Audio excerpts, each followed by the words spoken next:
What is going on, ladies and gentlemen? Welcome back to another video. Now, in this one, I am going to show you what I think is the best low-level route in DCS. Now, I know a lot of you might be thinking it's over Cyprus because we just had that map, or that section added to the Syria map. And while Cyprus does have some, a lot of cool terrain, there isn't any valleys as such to actually fly through. It was a little bit, but not really that many. You either fly one side of the mountain range or the other side of the mountain range. And the Syria mainland map is actually much the same, unless you have some very shallow valleys. Otherwise, the big sort of mountains that you have, you either fly one side or the other, or you just cut straight through somewhere in between the mountain range, and it's like, a very short route. But there is actually a section of the Urga Syria map which is I think might have gone a little bit unnoticed, and it's actually what has been added recently with Cyprus, or the southern part of Turkey, which is the northern part of our map, essentially. There's an airport called Gazi Pasha, civilian airport, which we're going to use for training purposes today, and we're going to try and land on it because it's very challenging. So without further ado, let me show you exactly where we are and what we're doing. So in this one, there's not going to be any blowing up stuff. This is actually going to be like a proper low-level route. We'll treat it exactly as a sort of training flight, and I'll talk you through some of the kind of stuff that I've picked up from various places as to how to do this kind of in a realistic fashion. So here we are. I'll show you where we are. We're actually right here in southern Turkey. This whole section got added recently. There's actually a lot of area here with a high level of detail. Now, if you go this kind of northern part, it drops off. It's not very good. You wouldn't really want to fly there just because they haven't gone through the effort of making it look very nice, which is understandable because it's kind of out of the way. But over here, Gazi Pasha is, like I say, a civilian airport. And what's interesting about it is it has lots of terrain on this side. Now, you might be wondering, why don't we shoot something like what I did in my last video, which is a circle to land approach. We come in on this side, and then we kind of break off, and then we come in and land. But it's actually not enough space here with these mountains to make that approach. So actually, this is going to be quite a challenging one if we want to make it onto runway 26. We actually need to come in quite low level and quite tight to the runway and make a sort of sharp 90-degree almost turn onto it, because we've got the wind coming in sort of from a northwesterly direction, so there would be a slight tailwind component on the other runway. So we're going to try and make it in. But in order to navigate there in the first place, we are currently over here in the F5. We're heading northbound along the coast. Now, I apologize. I can't, for some reason, if I click the route, it doesn't show. I don't know why. It usually works. I don't know why it doesn't work this time. There might be some option somewhere. I had a look in the mission editor, but I couldn't find it. Anyway, regardless, I'll show you what we're doing. We're heading up the coast here. We're coming up to this stream. Then we're cutting inbound along this stream over this lake. Again, there's a sharp 90-degree corner here in the stream, and then another one here. Then we'll try and join this road over here from that stream, and then we'll follow sort of through this kind of fairly shallow valley until there's a plateau here at the top. And we get to another stream, which we join, and then we start heading more southerly, southeasterly. And then we join that stream, we fly along, it joins another stream, sort of a T-junction here. We make a 90-degree corner, we join that other stream, come down here, then another one, keep left here where it forks, then keep coming down. That stream ends. There's a couple of roads here in between another stream where it starts, and then this is a downslope from that plateau down the valley here, and we follow that all the way in, and we come in at Gazi Pasha. Here we climb up to 1,500 feet, standard circuit altitude for the F5. But like I say, we cannot shoot a standard circuit here because there's just not enough space. So what we're going to do is we're going to come in. We're going to overfly or just come to the south of the city. We'll configure here downwind, and then just over here, just before the mountains start, we'll kind of come in at a fairly kind of acute angle here to try and make it onto runway 26. So it's completely doable. It's totally fine. I don't think there's any issues why they couldn't do something like that in real life, but it is a very non-standard circuit, and it is going to be a bit of a challenge to try and make it in. So basically, this whole route here from this lake all the way around, making this circle and coming back here, is about 40 nautical miles. We'll be doing between 450 to 500 knots. So it'll be about 7 7.5 to 8 and a bit nautical miles per minute. So using some quick maths, this is actually a very quick route. It's about 5 minutes all the way through to get to the airport here. Now, what's going to make it quite challenging, I'll show you, is the weather. So as you can see, we have a fairly low cloud base, and we need to somehow sneak our way through low level. So we'll be trying to do this in a sort of realistic fashion and actually really take into account. We'll look ahead, we'll look at the weather. Do we have a gap in the clouds? Can we punch through the clouds? You know, are we safe, etc. So try and stay in the low level environment as sort of as realistically as we can. We're not just going to plow through blind when there's a cloud and there's terrain on either side and we don't know where we're going. So obviously that might take a little bit of adjusting. The F5 doesn't have a moving map as well, which makes it quite challenging. So you guys are going to have to, if you're doing this what I'm doing, you're going to have to use a map. Well, you could use cheat and use the F10 map, but then, I mean, where's the challenge in that? So it's going to be quite fun. We're going to try and do it. Of course, you've got your kneeboard to help you along if you need to. And otherwise, you've got to have a good idea of your bearings, where you're flying to, at least your general direction, you know. And if you really do get lost, you could punch through the clouds up and then have a look, get your bearings, and then, you know. But in our case, it's quite simple in the sense that we head south, we get to the sea. Once we get to the sea, we know Gazi Pasha is on the sea, so we just figure out which side of it we're on, and then, you know, we get there. But that's like worst case scenario. That means mission fail. You know, obviously, real life doesn't work like that. You are going to get shot out of the sky if you do that. But this is training, so, you know, we have that as a plan B, obviously. Right, without further ado, I think we should get going. I'm going to switch this camera off entirely because I want to have maximum FPS for you guys to have the smoothest possible representation of this awesome map. I'm running everything on pretty much like max graphics settings, give or take. So it'll be pretty cool, you know, for you guys to actually see yeah, a smooth picture as opposed to OBS slowing it down with having the overlay of me. We have 2 good engine starts. You're clear to disconnect the headset. We'll see you on the left with the pin. Thanks a lot.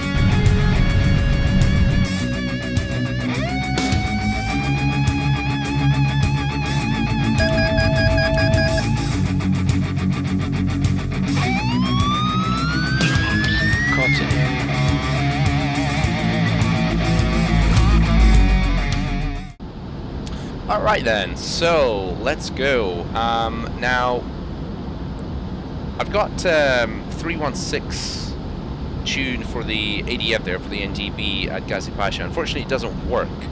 I don't know why, maybe it's just because the map got added very recently, I'm not really sure, but I've got it tuned in there anyway. Now, if you guys are interested, there's a very cool video that Tim Davies did. He's an ex-RAF instructor, where he flies down in the Hawk at low level and he shows all the procedures that the RAF does to fly low level. I'll link the video in the description below, you can check it out. But he talks through a lot of the stuff there in terms of what is required and what they do to get into the low level environment, what they're looking for. So we use that as a reference. They've been flying that at 420 knots, that's what they do in the RAF, 7 nautical miles a minute. We are obviously going to be a little bit faster. The F5 feels a little bit quicker, wants to be a bit quicker as we join down the stream here, by the way, down towards that lake. The F5 is more comfortable at 450 to 500 knots. That's why we're doing it that way, not at 420 like they do in the Hawk in the RAF. But as they're coming down here, they'll be doing a whole bunch of checks. They're called smart checks. They're called because it's basically an acronym, so S is for squawk. They squawk 7001, that's what the military does in the UK for low level. We're squawking 7001 also here, but obviously, you know, for the Turkish Air Force it's going to be completely different, and I couldn't find it online, so I don't know what it is. We're just squawking 7001, just to squawk something to say we are going low level. Magnetic setting for the HUD, we don't need that, that's what they do in the Hawk. Altimeter, rad alt, don't need that, that's what we've got in the Hawk. TCAS, don't have that in the F5 as well. Lights we do have, we've got the nav exterior lights on just to make ourselves more visible. So we'll weave our way through the valley here, and we try and maintain 250 feet if we can. Obviously in the F5 that will be completely visual, unlike in the Hawk where you'd actually have a proper rad alt in the HUD. That's also 250 feet off, not just vertically but laterally from terrain if you can. Of course sometimes it's a little difficult, so you might have to you know, you might have to break the rules slightly as you just overfly the tip of some mountain or something. So as you can see, the stream actually follows all the way through here. Now we're trying to cut up through, we're looking for the clouds. Can we make it across? We do have a gap here. It's a very thin layer. If we need to punch through, we can go high. We're joining that road now. That stream has ended. So it's not the best of this. We're just going to punch through the clouds here a little bit higher. We're just going to see what is going on. We've got no mountains ahead. We're visual. We're VMC. Now we're looking where we can join that stream that should be just coming off our nose. There it is. I think it's right there. There's a gap right here that we can punch through, so that's good. It's maintaining between 450 and 500 knots if we can. We're joining that stream down just this plateau here now, and we now try and concentrate looking at the weather ahead. Obviously we've got some clouds to contend with. Straight ahead looks clear for now. The viz is making this, or not the viz I should say, but the shadows are making this potentially just a little bit challenging. Right, I know there's a 90-degree corner coming up here with this stream which we need to fall off to the right, so just over 500 knots, got lots of speed. I'm just going to pitch up a little bit to make sure we got enough to tip ourselves in or get out if we need to. Now we've also got a cloud layer here, so we're just looking if we can make it. It's a very thin cloud layer. We're just punching the afterburners now. If we need to punch through the clouds we can, but we don't need to. We have a nice gap to come through. We're following the stream. Everything is looking nice and tidy.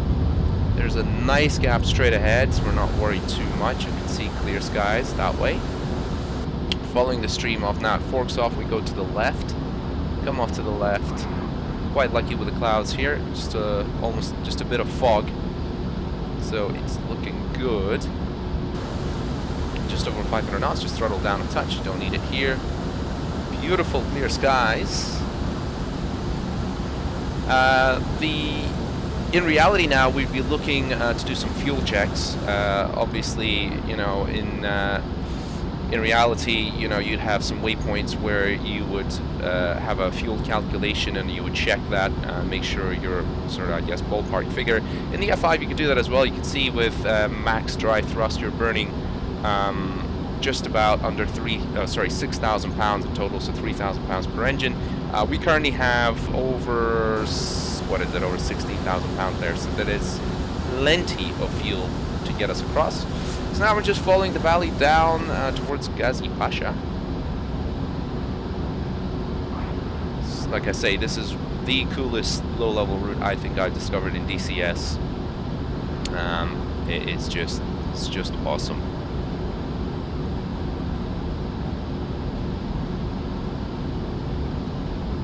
Alright, so we're actually coming to the end of the valley now. I'm going to throttle down. Going to pitch up. Try and get to about 1,500 feet. Here it comes. And here comes the airport, so try and arrest that. Looking at the VSI here, obviously F5 is a little more challenging because you are using your instruments. Maintain height, there's 350 knots, just throttle up a touch. Just passing overhead the airport.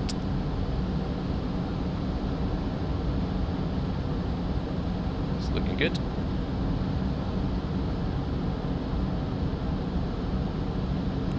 Alright, let's start our circuit, or non-standard circuit essentially.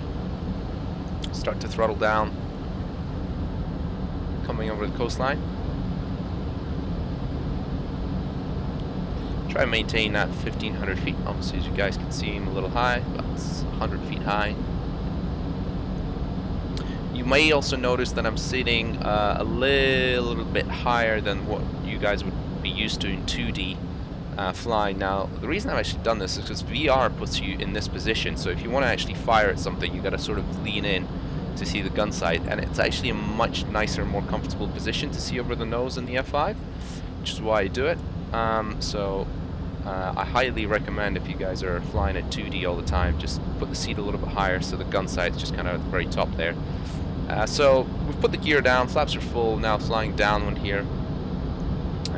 It's nice and open here, the clouds are sort of dissipated this part, which is great. So now we're looking for this mountain here. We're just going to come off, fly through to the left side of it, just where that road is.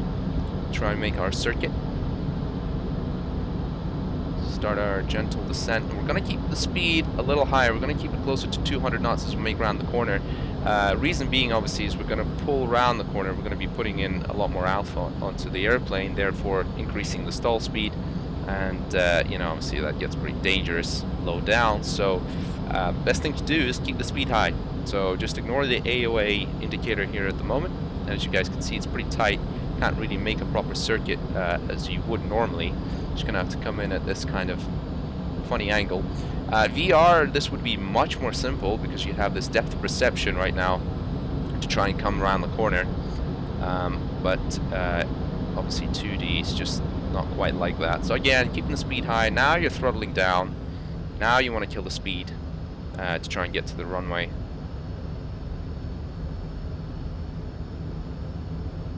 Little bit of a crosswind. Little bit of a crosswind. Just to rest that. Just make sure you don't float too much. Okay, let's do a go around in this one because we've touched down very late, I would say. So that's full thrust. Gears coming up. So always be prepared to do go around. Of course, in that case, we did have the parachute, so it probably would have stopped us no problem. But in case the parachute doesn't work, you'd be pretty damn tight coming around there. So once again, just get ourselves up to 1,500 feet. There it is. Just arrest that then. Just keep it there. Keep it there. And now we just make it for the second try. Just coming around, passing through the south side of the city again, and rinse and repeat. So in that case, although I kept the speed high for the corner, which is great, you know, keep ourselves on the safe side, we obviously had a lot of excess speed, and actually it would have been a good idea to get air brakes out, which I haven't, so we might have to do that on this one. So let's give that another go. Gears coming down. Flying downwind. Just climbed a little too much, but that's fine.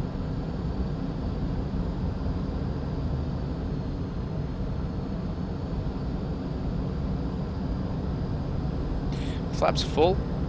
Quite nice in the F5. That's set to auto, so everything happens kind of on its own.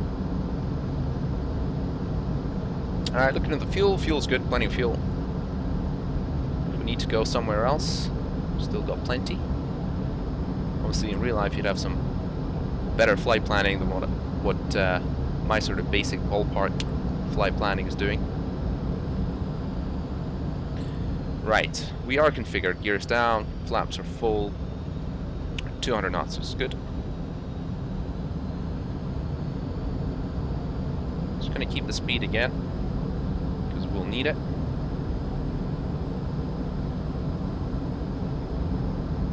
Start coming around the corner. Obviously, modulate this with rudder as you need.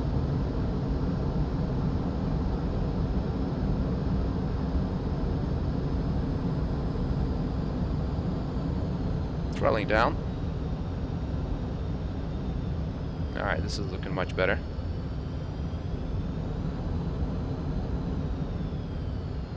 Bit of a crosswind again. Air brakes coming out.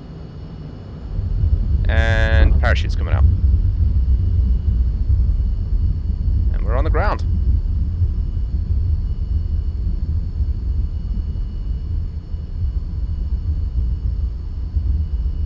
Gently on the brakes. I don't think there's any anti-skid in the F5, so it's very easy to just get the wheels off over the ground. Which happens all the time. Alright, so now, just make a little U-turn and taxi to stand.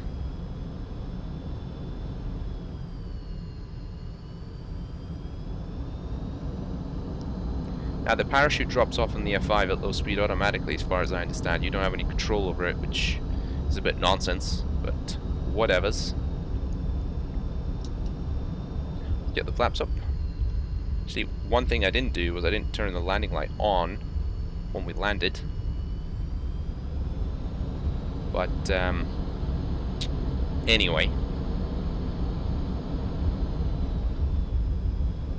Flaps are up. So we taxi off here. Let's turn the radar off so we don't give the ground crew some cancer.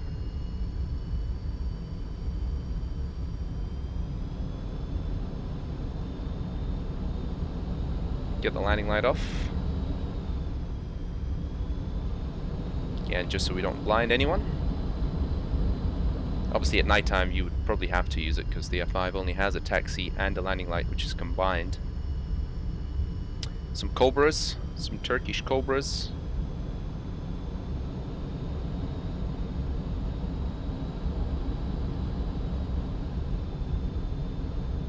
Some soldiers protecting the C-130. Would love to know what's inside that. There's a couple of F5s that made it in already.